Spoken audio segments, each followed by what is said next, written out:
repente estamos dentro do avião, o avião começa a acelerar para nós partirmos, de repente o avião trava a fundo, nós batemos com a cabeça na parte da frente do avião.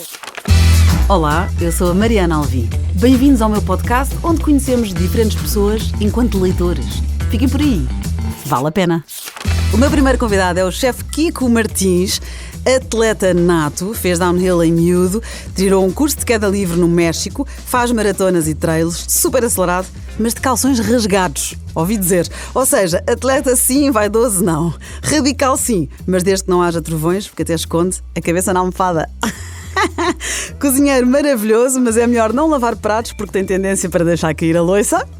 O Kiko viajou pelo mundo, aliás, comeu o mundo e explorou a cultura de 26 países. Trouxe esta enorme experiência para os conhecidos e maravilhosos restaurantes O Talho, a Cevicharia, o Boteco, o Poké. Estou-me a esquecer de algum? Por enquanto não. Por enquanto não. E apesar de ser um prazer falar nas experiências gastronómicas que ele nos faz viver, hoje vamos conhecê-lo melhor como leitor. Bem-vindo, Kiko Martins. Muito bom, que giro ouvir esta descrição, porque é engraçado como o poder das palavras tem de nos alegrar, não é? Acho que é exatamente isto. Acho que é a primeira vez que houve alguém a descrever-me e que fala a conjugação de palavras leva-me a sentir bem, que é uma coisa engraçada. E é a mesma coisa nos livros.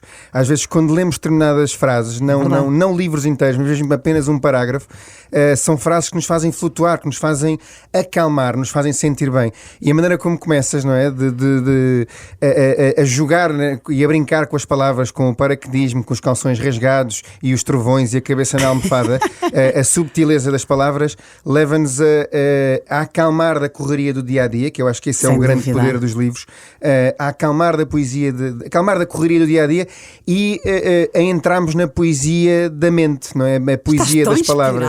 E acho que é essa a maravilha que os livros me trazem, porque quando eu sou um leitor um bocadinho inconstante, começo por partilhar isso, porque como às vezes vivo muito acelerado, às vezes a minha maneira de acalmar-me é inevitavelmente com o telemóvel e com as televisões e com as Netflix e as HBOs e tudo o que é mais fácil, não é? É um bocadinho quase como um biberon para adormecer. Ou seja, eu ligar uma série, eu sei perfeitamente que eu não vou ver mais do que 4 ou 5 minutos da série e que vou adormecer com o telefone ligado, porque eu tenho o hábito de ver as séries nos telemóveis, mas com o ecrã mínimo, mas aquilo é apenas um biberon. E acho que quando eu tenho calma na minha vida suficiente para devorar livros e devorar palavras, eu preciso estar muito mais calmo. Eu preciso estar num mood para ler. E há um mood completamente diferente deste mood do dia-a-dia. Por isso é que eu tenho um hábito muito engraçado. É um bocado, eu tinha isto com os perfumes, que era sempre que fazia uma viagem, levava um perfume que me tinham oferecido para quando, passado 2 ou 3 anos, cheirasse esse perfume, me lembrasse do local onde estava. E eu faço o mesmo com os livros. Ou seja, vou fazer uma viagem, levo um livro comigo para ler durante essa viagem, que depois faz-me lembrar a cidade onde eu estive ou a cultura que eu experimentei, mas sempre acompanhado com esse livro. E nada a ver, não é? Não é que vá para a Índia e tenha que levar um livro que tenha ocorrido na Índia. Mas o livro é sempre um companheiro de viagens e muitas vezes, na própria viagem em si, no avião, no comboio, no autocarro, é um ótimo companheiro. É um bocado quase como um cigarro na porta do trabalho que não nos deixa ficar sozinhos, não é? Hoje em dia temos um hábito menos... aliás, eu ia dizer mais saudável, que não é o cigarro, que é o telemóvel, mas às vezes tenho dúvidas se o telemóvel é mais saudável do que um cigarro. Mas tu disseste uma coisa engraçada, que é, tu lês quando estás mais calmo para ler. Sim. Eu gosto muito de ler e eu é ao contrário, eu leio exatamente para abrandar, para te acalmares. Para me acalmar. Eu preciso de ler. É o mesmo... E a leitura organiza-te a cabeça, organiza-te as ideias, não é? Tira-me daqui, é um bocado, literalmente, é um escape. Sim, mas a mim, eu quando começo a ler, eu entro numa lógica de ler tudo, até ler rótulos, não é? Pegar uma garrafa, começo a ler o rótulo da garrafa. Não. Exatamente. Eu sou de ficção. E depois, eu sou completamente de ficção também, mas quando entro neste mood de, bem, agora estou no mês de leitura e já devorei 4 livros este mês e vamos embora, quero ler tudo, mas depois sou capaz de passar 6 meses sem ler nada. É um bocado 8 ou 80, tenho fases. E tens algum género literário favorito? Eu sou um fã de livros, de romances históricos, de livros que nos fazem viajar, de livros que nos fazem que nos dão algumas bengalas para a vida e que nos ensinam algumas coisas. Obviamente que aquelas histórias inspiradoras são sempre coisas que nos marcam muito, não é? Mas os grandes clássicos, não é?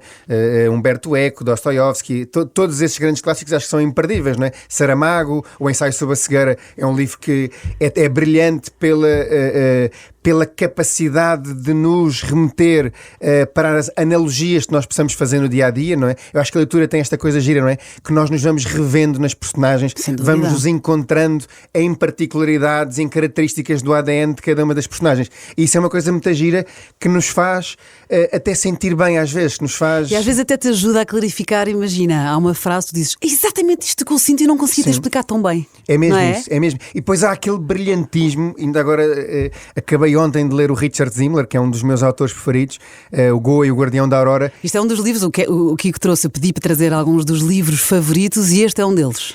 E é brilhante a maneira como o Richard Zimmler escreve. É uma coisa...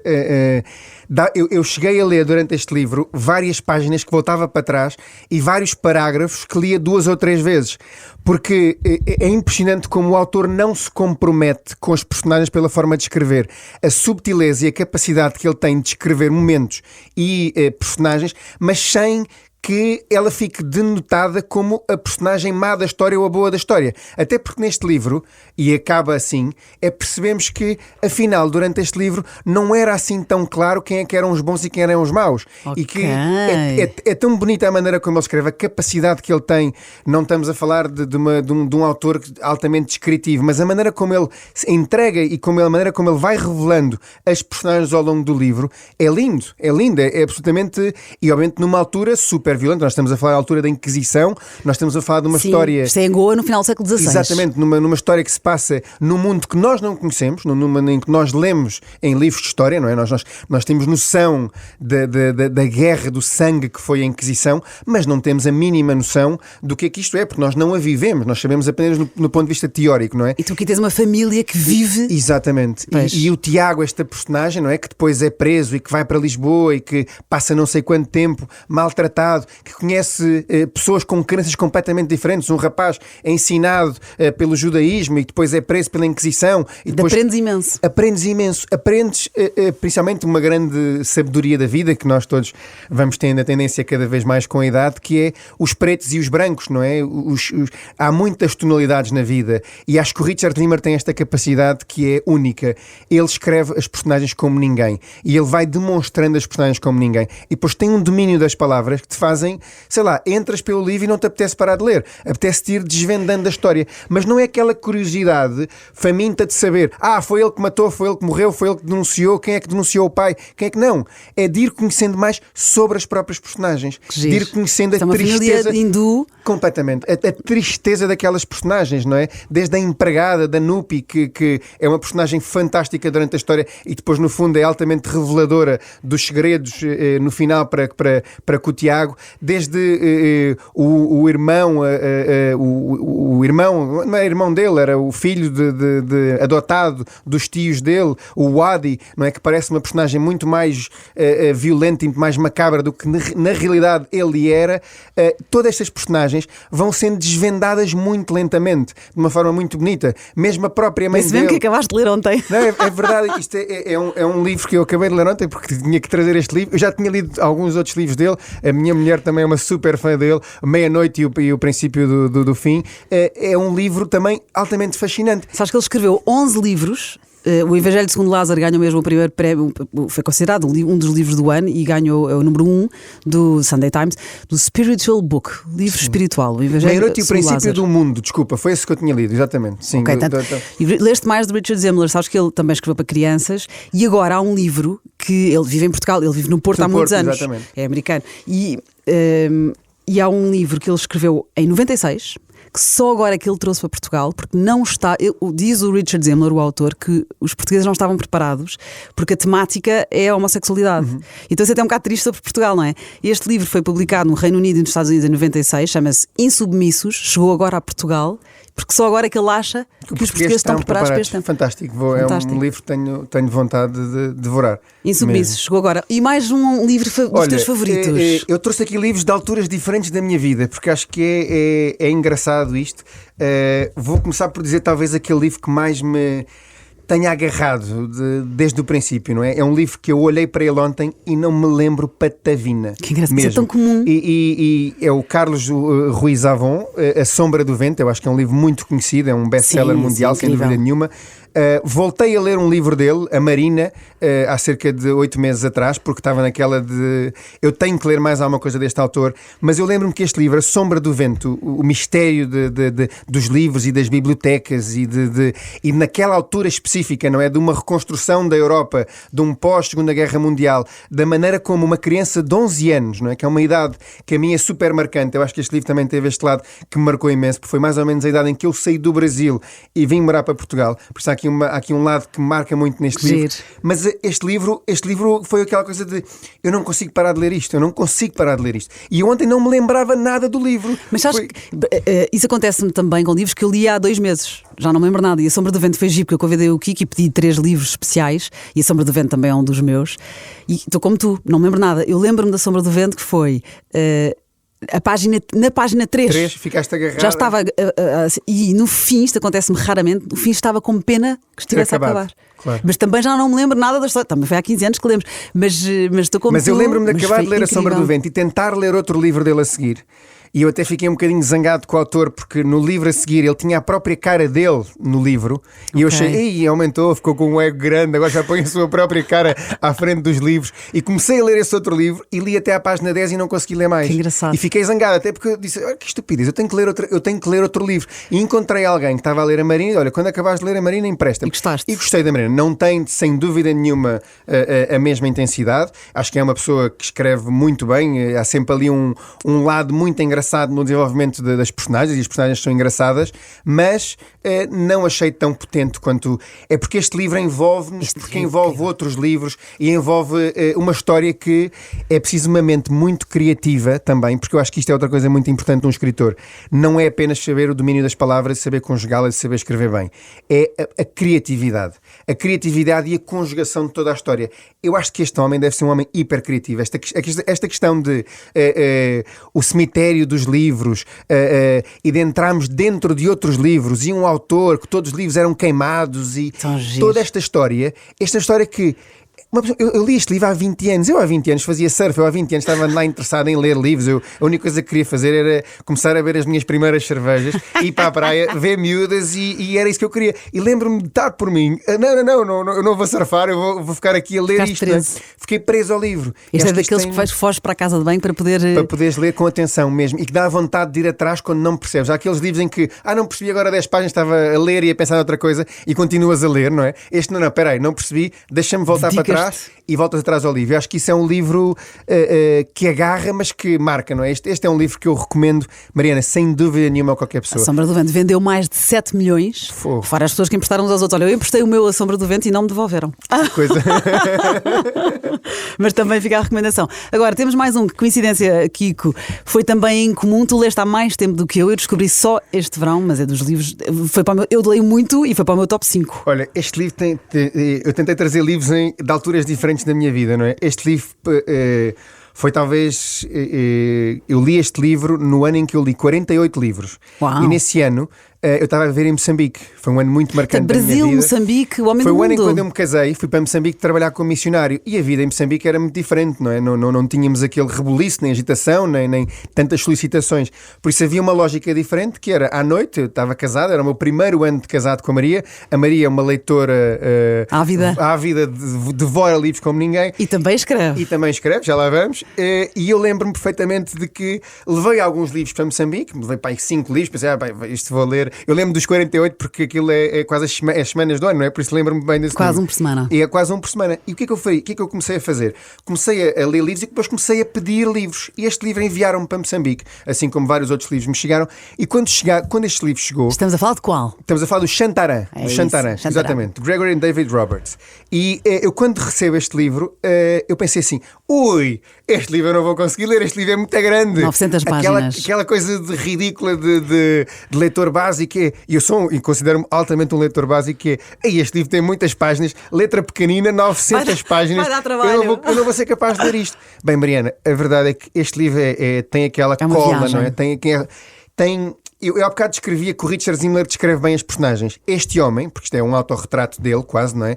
Há várias isto é baseado na vida real. É baseada na vida autor, real dele. Isto é não ficção. Há muitas coisas que se sabe que é verdade, nem tudo aquilo que acontece aqui no livro é verdade, mas é verdade em que ele esteve realmente preso na Austrália, é verdade que ele foge da Austrália, é verdade que ele vai para a Índia, para Bombaim, mistura-se com a máfia de Bombaim, é verdade que ele vai para o Afeganistão. Há várias coisas sobre isso. Aliás, isto é um autorretrato, não é?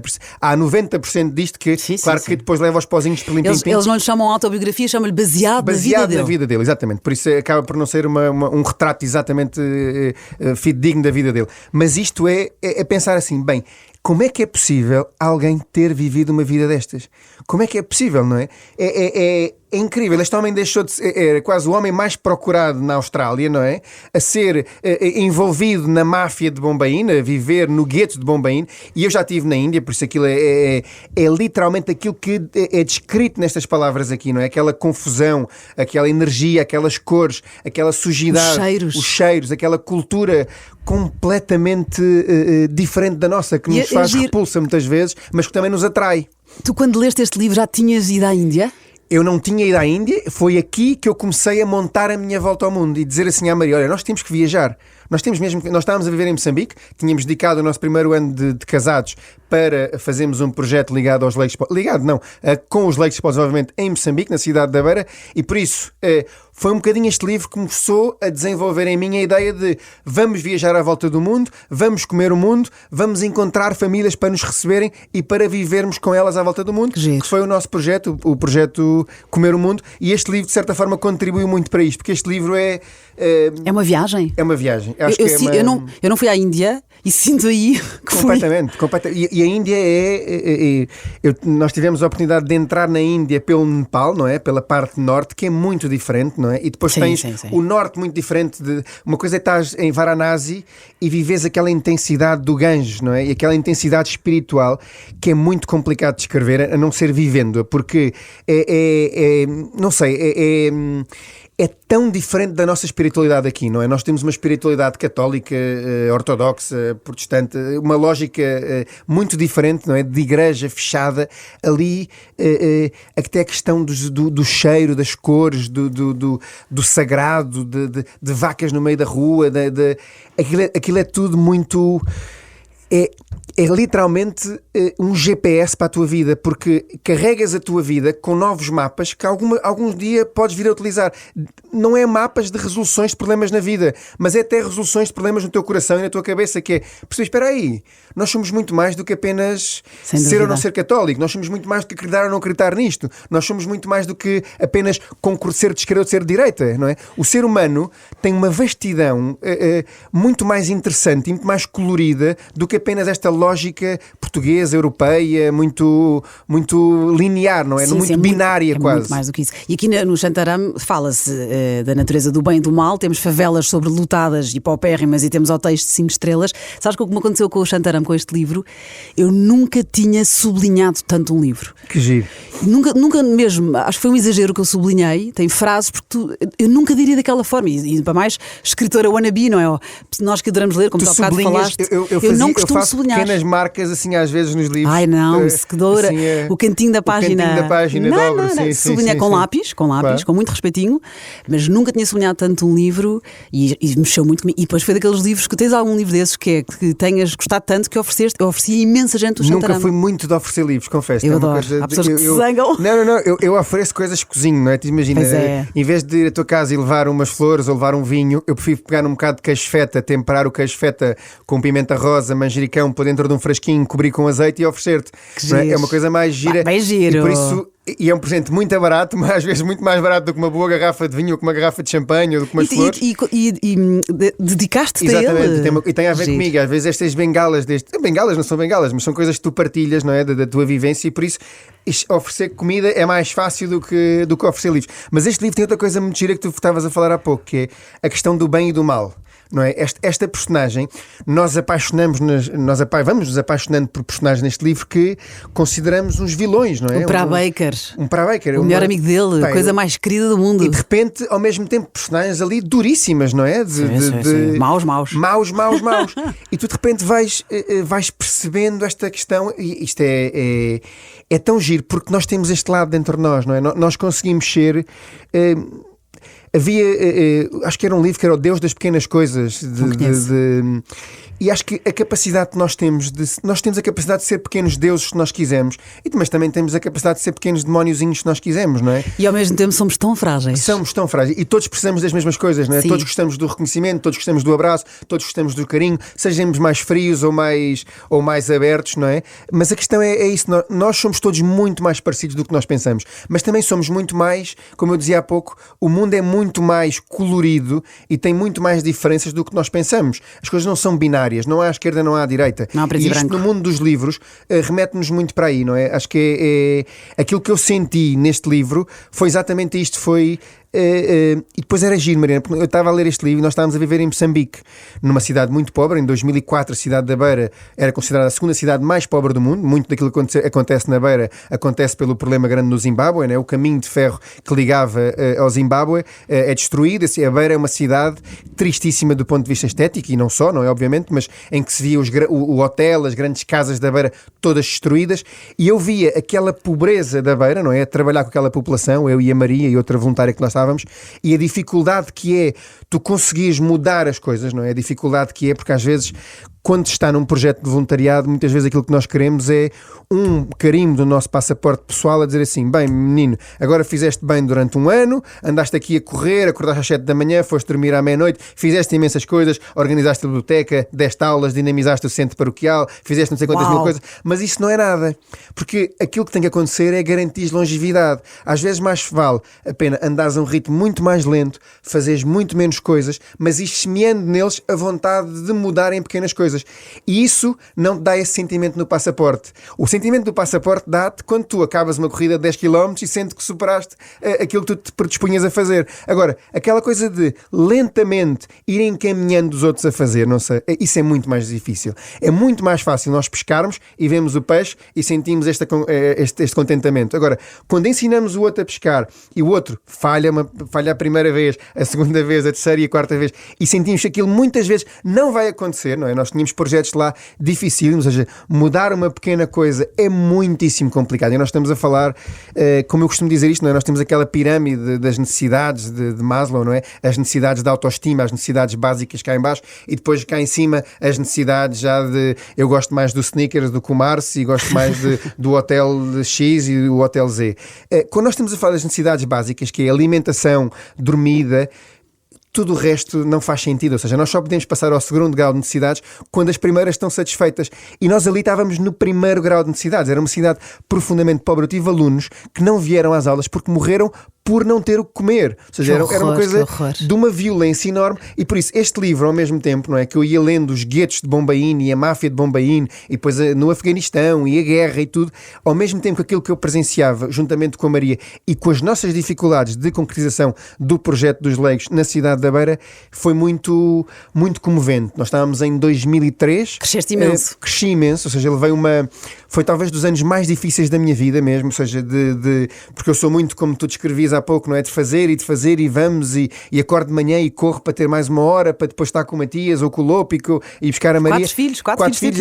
É sempre aquela questão muito de organizadinho, mas sempre a querer fazer muitas coisas e sempre a achar que cabe sempre mais alguma coisa no dia, e depois ali não. Ali é difícil fazer, é difícil garantir que as coisas acontecem no dia a seguir, porque há toda uma condicionante muito grande, há uma condicionante muito grande de pobreza, até mesmo a própria temperatura, a umidade convida-te muito mais a estar passiva perante o teu dia, não é? E é aquilo que nós sabemos, não é? Se nós não comemos, a nossa vontade de viver é mínima. Haja saúde, como nós dizemos a brincar e nada a brincar. Olha, o último detalhe aqui do Xantaram que eu achei muita graça, é um livro que assusta para quem olha, de repente são 900 páginas, e sabes uma coisa incrível, este autor que isto é tão, a que tu dizias, aqui é um bom livro em que parece que a realidade ultrapassa a ficção. Porque às vezes tu pensas, isto não pode ter acontecido. Não pode ter acontecido. Há menos ali de tensão que eu penso, será que ele se safa? E depois penso, claro que se safa, ele escreveu o livro. sim, Mas tu entras vezes na história. É quase que eu tivesse de ler um livro, não é? O herói, o James Bond vai morrer agora. Não, ele não morre porque é o James Bond e tem que haver um segundo James Bond. Sim. Por acaso este livro também há a continuação, mas eu já não li. Mas este livro são 900 páginas e o autor começou a escrevê-lo, ele estava preso, ele voltou a ser preso depois desta fuga. Isto não é spoiler, não é? Aliás, nem aparece no livro esta parte, isto é a vida real dele. Ele estava a escrever e na prisão tiraram-lhe o livro, destruíram-no. Segunda tentativa, destruíram o livro. Este livro é a terceira tentativa dele. Incrível, não é? E a maneira como ele começa a escrever, eu ouvi um pequeno documentário dele a dizer como é que ele começa a escrever, não é? Porque ele começa a escrever porque a determinada altura, entre as 7 e as 7:30, eles abriam as celas e eram espancados, muitas vezes nessa prisão onde ele estava. E de repente começou a perceber como é que podia ajudar um dos reclusos que estava a ser espancado. E ele começou a fazer uma terapia. E a determinada altura, todas as pessoas naquela ala dele, ele fazia uma terapia entre as 7 e as 7:30, conseguia que toda aquela malta se acalmasse. E depois o diretor da prisão chamou e disse, olha, eu não sei o que tu fazes, mas eu quero que continues a fazer aquilo que tu fazes, porque a taxa de mortalidade de suicídio diminui drasticamente, a taxa de mutilação diminui drasticamente, e por isso eu quero que continues entre as 7 e as 7:30 a fazer exatamente isso. Há uma coisa que eu possa fazer por ti? E ele respondeu, olha, eu gostava de ter um lápis e um papel para poder escrever. E o diretor da prisão disse, olha, eu não isso vai contra as regras, mas se queres isso, eu vou-te dar isso. E ele começa a escrever na prisão, exatamente aí. Fantástico. É impressionante, fantástico. É preciso muita garra.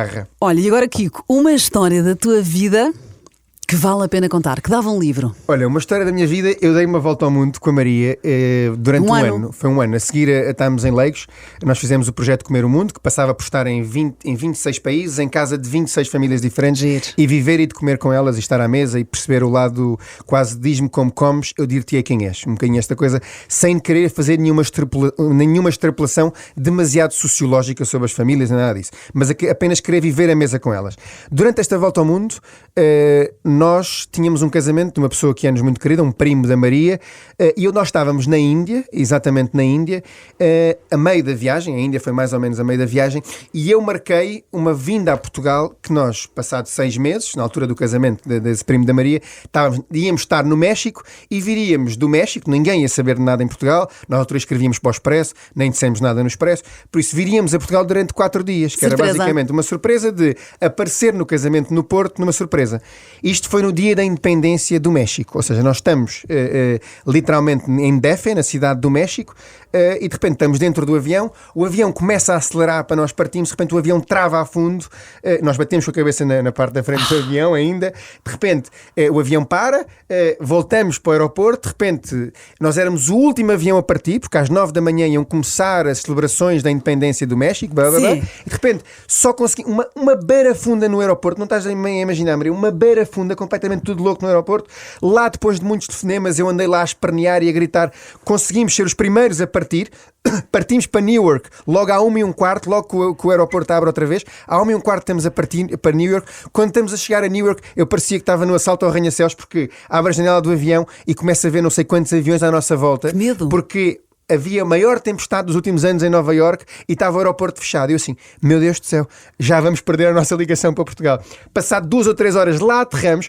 Quando aterramos eu pensei assim, Maria, se o aeroporto estava fechado de Nova Iorque, também não descolou nenhum avião de Nova Iorque, por isso nós ainda vamos conseguir apanhar. Saímos do avião a correr, tipo aqueles tolinhos estão logo em pé quando o avião ainda nem parou, não é? Aqueles chatos que eu critico sempre, esses chatos, eu era o primeiro a fazer, a sair da porta, a correr.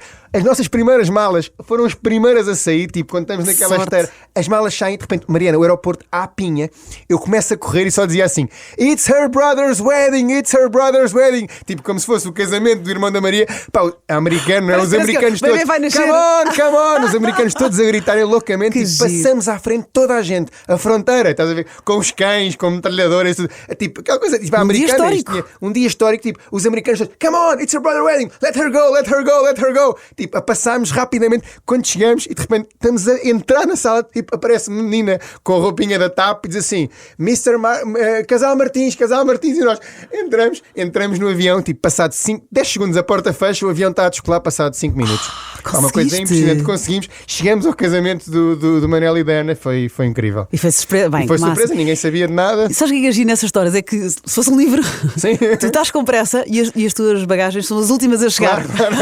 Não, mas lá, aquele sinal das malas a sair foi tipo assim um sinal. O universo mexeu-se. O universo mexeu-se para nos ajudar. Que giro, mesmo. Fantástico. Olha, nós hoje falámos, e fica aqui as recomendações do chefe Kiko, o Shantaram, Goa ou o Guardião da Aurora e a Sombra do Vento. E para terminar, Kiko, quais os livros que a tua mulher escreveu? Porque há pouco referiste isso. Olha, a Maria.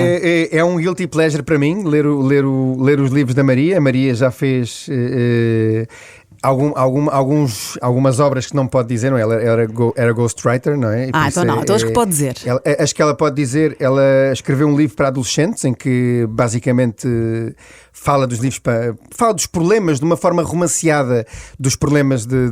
Não foram 3 livros, eu comprei 3 livros da Maria para adolescentes. Mas esses é uma sequela, não é? É uma trilogia. São uma trilogia, okay. Sim. Ela vai contando as histórias da Vera e dos problemas que ela vai aprender. Escreveu O Comer o Mundo, que foi um livro que também... da vossa viagem. Que também me marcou bastante. E tem agora outro livro que vai editar, que eu já li, e para mim é sempre giro ler aquilo que a Maria escreve, porque há um prazer especial.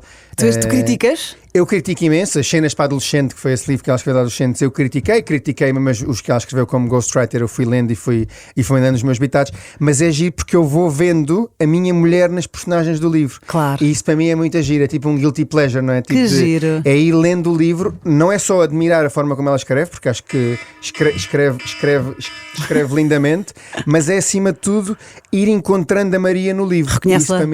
Isso para mim é muito saboroso. Este que vai escrever agora... Também é para adolescentes? Este não, já é para young adults, quer dizer, já é adolescentes, mas acho que já faz parte... Sim, já vai até aos 30, não é? Não sei se... É 20 e tal, já não é 13, 25, é 18, 25, sim.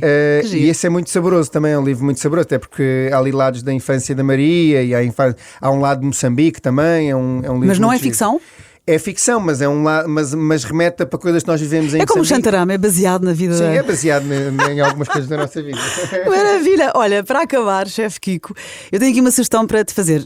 Tu viajaste para 26 países num ano, volta ao mundo em 365 dias. Tu foste à Rússia?